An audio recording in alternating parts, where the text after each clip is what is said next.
Hello, it's Andy again, and today we're going to go into the module 6. So module 6 is about healing animals. As you see on other videos, I've got a couple of dogs. Animals have greater protection than humans from any medical treatments or intervention by non-qualified veterinary surgeons. So a veterinary surgeon is legally allowed to operate on your dog or do treatments on your dog.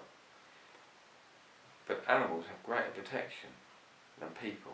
So I could, as a person, do surgery on another adult and I wouldn't necessarily be breaking the law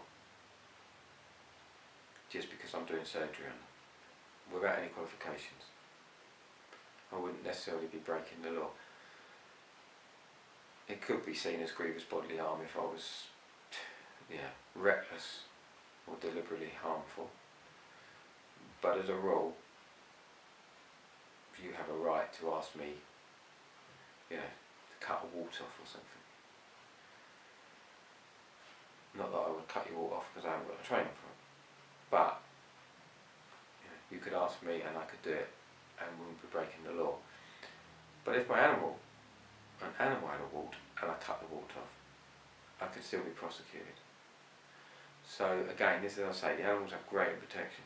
So when you're giving animals healing or therapies, it doesn't want to be anything that really breaches that law. So what I'm asking you now, as one of your study projects, is to go off and look at the laws on treatment of animals. The treatment of animals more so with treating conditions or illnesses. Now if you're just giving an animal healing, we stroke the animals, and that's a form of healing. Creates a chemical change in the animal, creates a chemical change in people when they stroke animals. And again, it can be a form of comfort and a form of healing, because it can help ease an animal's anxiety or pain. And you're not likely to be prosecuted for something like that, and healing is very unlikely to be prosecuted just by doing healing, as long as you're not creating any physical suffering for that animal whatsoever.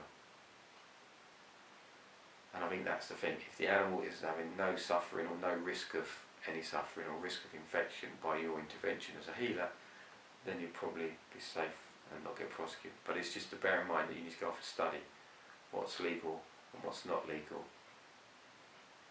So otherwise, with healing with animals, the obvious is don't get injured yourself,